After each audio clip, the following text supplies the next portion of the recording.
오늘의 성경 봉독은 로마서 11장 29절입니다. 하나님의 은사와 부르심에는 후회하심이 없느니라. 아멘.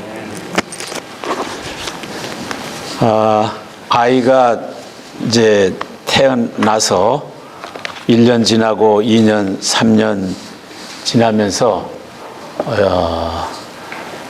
무병하게 잘 자라면 그 식구들이 옆에 있다가 감사한 생각도 들지만은 3년이라는 세월 속에 아무 아이가 변화도 없고 자라긴 자랐어요. 그러나 힘든 일도 없이 그냥 무난하게 자라오면 서로 그 편안함, 익숙함, complacence 그런 게 있으면은 서로 조금 지루해요.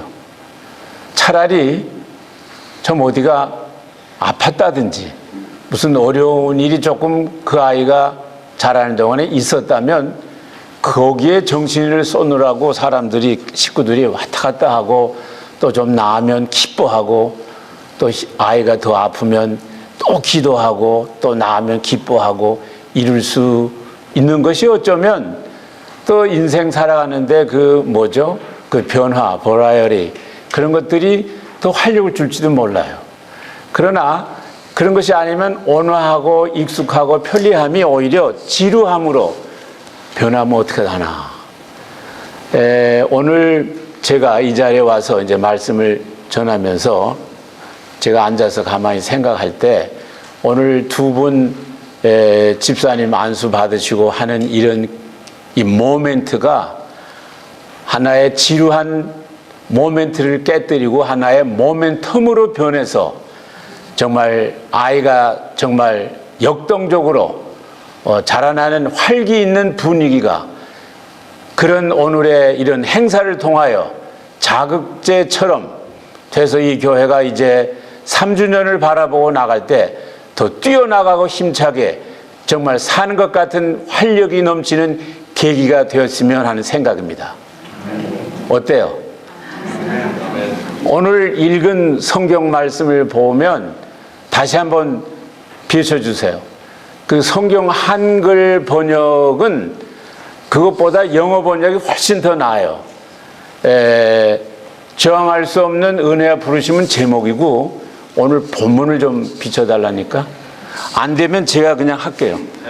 안 되면 제가 해도 괜찮아요. 로마서 11장 29절을 보면 하나님의 은사와 부르심에는 후회하심이 없느니라. 이것보다는 영어 리빙 바이블의 번역이 훨씬 우리에게 도움이 돼요. 그것은 미리 내가 준비를 부탁을 안 드렸기 때문에 거기 보면 여러분 영어를 저보다 더 잘하시니까 이렇게 기록되어 있더라고요. God's gift and His call cannot be withdrawn.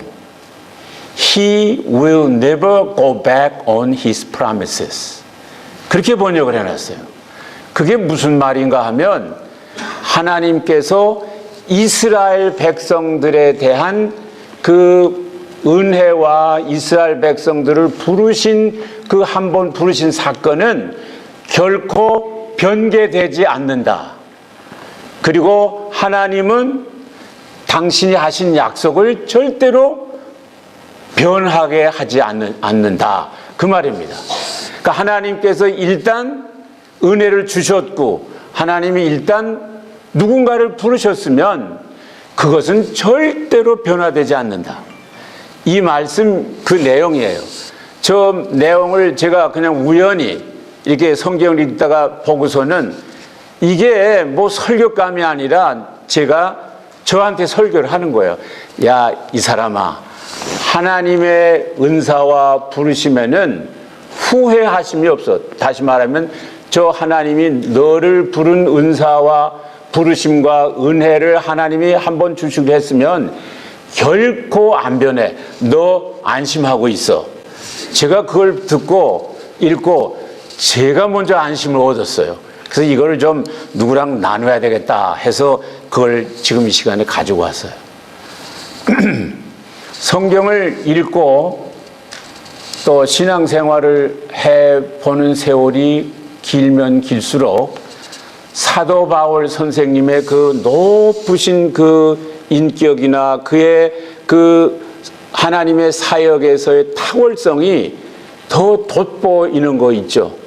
특별히 그의 서신서들을 계속 읽고 나면 성경을 쓴 그 저자들이 40여 명인데 그 40여 명 어느 한 사람 뭐 부족한 분이 있으면 안 되죠.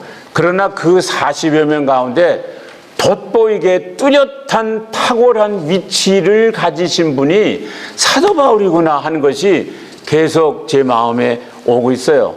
오늘도 저 귀절을 보면 왜 저 귀절을 사도 바울 선생님이 왜 저 말을 쓰셨나, 거기에 대한 그 이유를 간단히 말씀드릴게요. 한 1, 2분.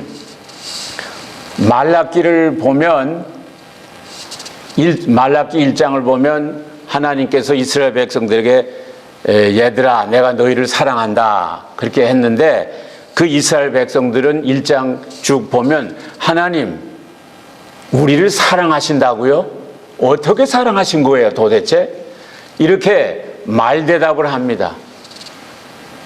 우리 가정에서 부모님들이 정말 희생과 헌신으로 자녀들을 잘 돌봐 나중에는 성공하는 정말 귀한 장성한 그 자녀들을 길어 넣었는데, 이 아이들이 부모 사랑을 늘 고마워하다가도 뭐 한두 가지 뭐가 좀 자기들 마음에 안 드는 거 있으면은 지금까지 자기들이 은혜 받은 그 가족 부모님들에게 받은 그 혜택을 다 잊어버리고 하나도 부모가 자기에게 안 해준 것처럼 엄마 나한테 해준 거 지금까지 뭐야 이렇게 덤빌 때는 그 부모의 마음이나 이스라엘 백성들에게 내가 너희들을 사랑했다고 하는데도 언제 어떻게 우리를 사랑했느냐고 덤비는 이런 사람들에게 하나님의 마음이나 그 아들에게 듣는 어머니 아버지의 마음은 찢어지죠.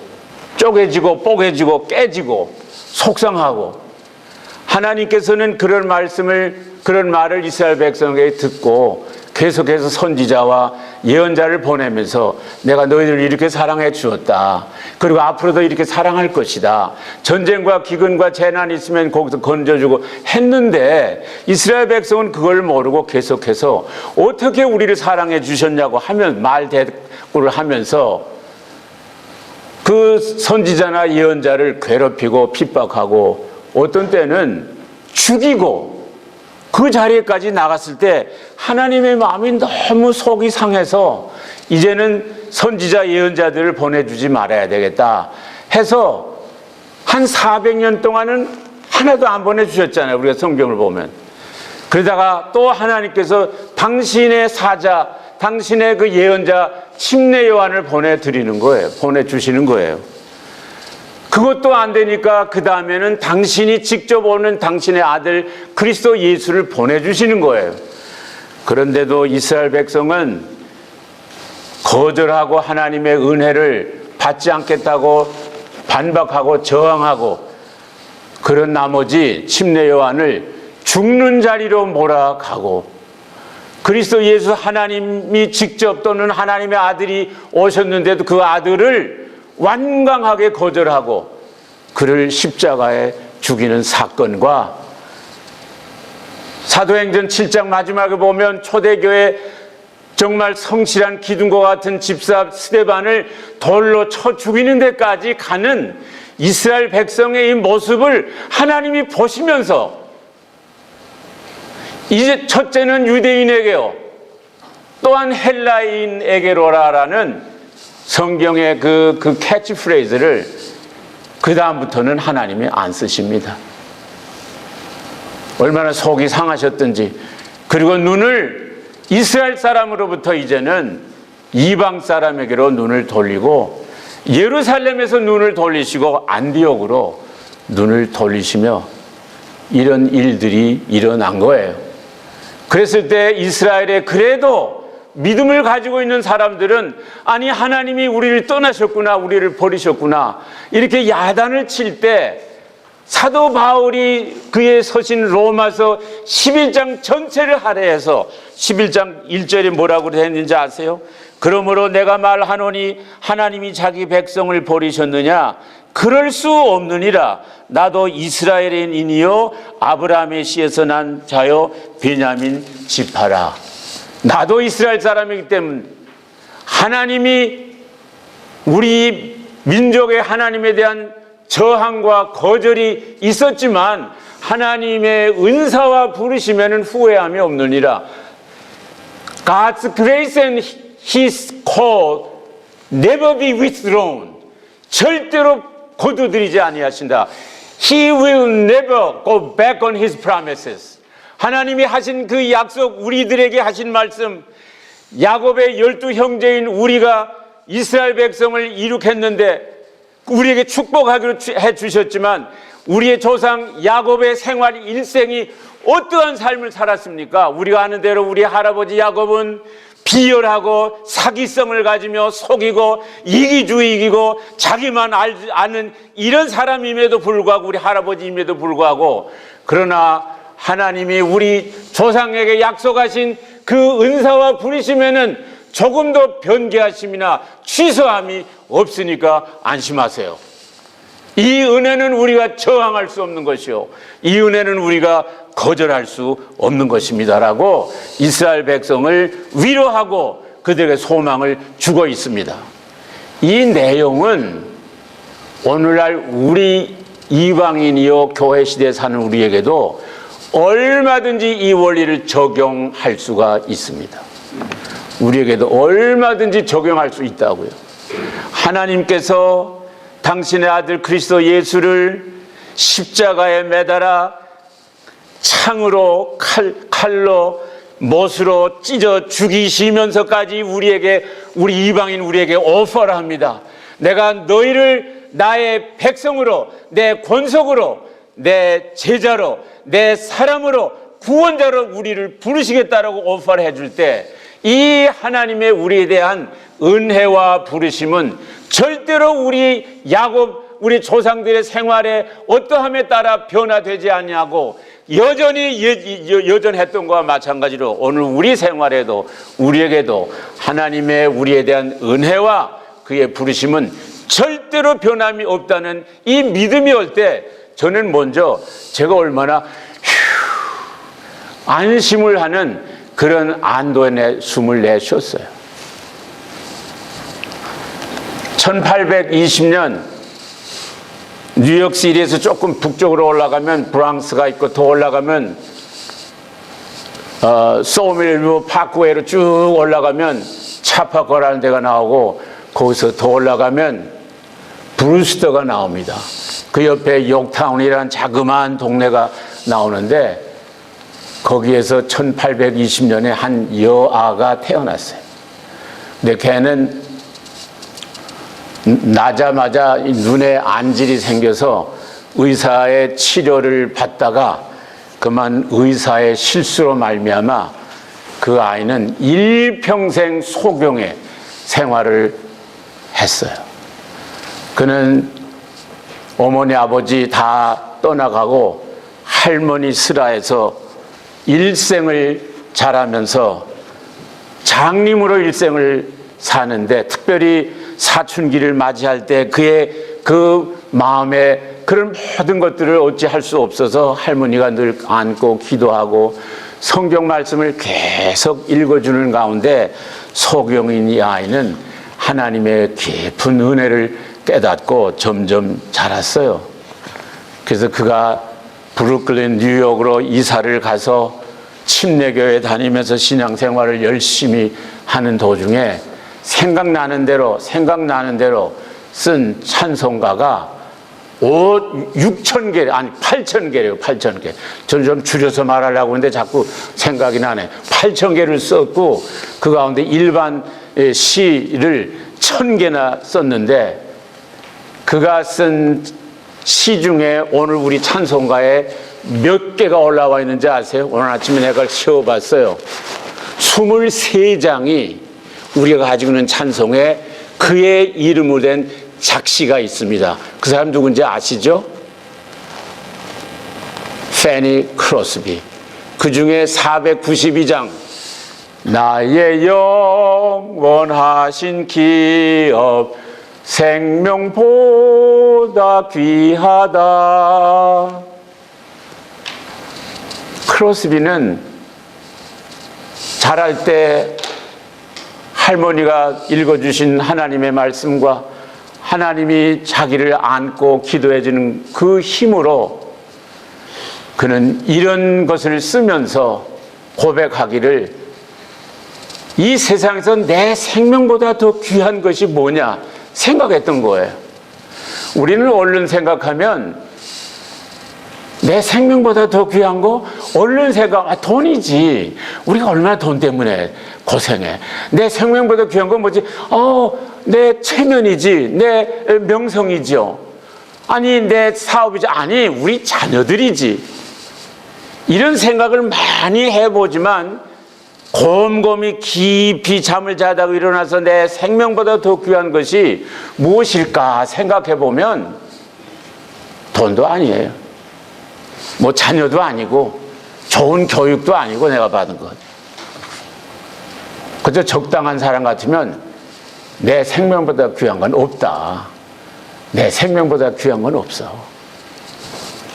그러나 페니 크로스비 같은 신앙인들, 좀 더 우리를 격상시켜서 여러분과 저와 같이 주님을 사랑하는 우리들에게는 내 생명보다 귀한 것들이 있습니다. 우리에게는. 내 생명보다 더 귀한 게 우리에게 있다고요. 자기 생명보다 더 귀한 것이 있는 사람들은 이 세상이 그들을 감당할 수 없다고 히브리서 11장 38절에 말하고 있어요. 히브리서 11장은 믿음의 그 기라성과 같은 그 영웅들인데, 그들은 핍박을 받고, 그들은 토굴이나 그들은 굶기고, 그들은 칼에 맞고, 그런 고통을 받는 이 믿음의 그 영웅들을 바라볼 때 그 성경 저자는 말하길, 이런 사람들은 이 세상이 그들을 감당하지 못한다고 말했습니다. 여러분, 이게 조금 더 구체적으로 얘기하면 내 목숨보다 내 생명보다 이 세상을 살아가면서 더 귀한 것을 가진 사람들이 있다면 세상이 그런 사람들은 감당을 할 수가 없습니다. 여러분, 바라기는 저와 여러분이 나의 목숨보다 더 귀한 것들을 다 가지는 우리가 될 수 있기를 주의 이름으로 축원합니다. 내 목숨보다 더 귀한 것은 우리 하나님께서 그리스도 예수 당신의 아들 십자가에 못을 박으면서 우리에게 오퍼한 것을 저항할 수 없이 받아들이는 자는 내 목숨보다 더 귀한 그 아름다운 것을 우리가 소유하게 되는 것입니다. 하나님께서는 우리 전부를 불렀어요. 에클레시아라는 말, 그 말이잖아요. 다 뒷구역에 어둠컴컴하게 있는 사람들을 불러내서 모인 사람들이 이렇게 교회를 이룬다. 우리가 교회에 나와서 진정으로 그리스도 예수를 내 구세주로 모셨으면 우리는 그 하나님의 오퍼를 우리는 다 받아들인 사람들입니다. Undeniable grace, irrevocable. 그 뭐죠? 칼빈의 그 신앙 기독교 강요 네 번째, irresistible grace, 저항할 수 없는 그 은혜. 아니, 하나님이 우리에게, 아니, 하나님이 이스라엘 백성에게 야곱의 생활이 그 엉망진창이었고 다윗이 사는 생활이 여러 가지로 하나님 앞에 불만족했지만은 한 번 하신 약속 때문에 내 은사는, 내 부르심은 후회함이 없다. 절대로 변개되거나 취소할 수 없다는 그 은혜가 오늘 우리에게도 똑같이 적용될 수 있는 것을 생각하면 우리는 하나님의 오퍼를 저항할 수 없어요. 하나님의 은혜를 거절할 수 없는 우리들은 이 세상에서 내 목숨보다 더 귀한 것을 소유한 사람으로 세상이 우리를 감당할 수 없는 사람이 된다는 것은 얼마나 우리가 격상되고 높은지 알 수 없습니다. 세상 사람들은 하나님의 주시는 고난을 받을 자격도 없어요.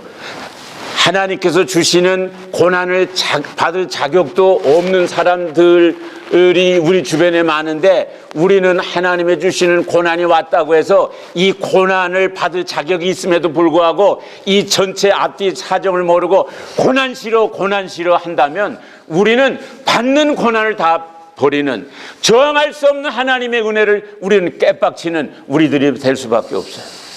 여러분, 제가 너무 길게 왜 이렇게 소리가 나오는지 알 수가 없네. 제가 저한테 도취됐나 봐요. 설교자는 자기에게 도취되면 안 돼요. 남들 혹시 안 도취된 사람에게 짐이야, 짐. 이게 저 사람은 설교를 50분씩 해. 여기 있는 사람은 그냥 50분, 1시간이라도 더 하고 싶어. 그냥 말씀을 드리고 싶은데도 안 그런 사람이 이 중에 있어요. 그럼 빨리 끝나지 뭐 하는 거야? 소리는 지르고. 그러니까 설교자는 그 앞뒤를 잘 알아야죠. 잘 알아서 할게요. 잘 알아서.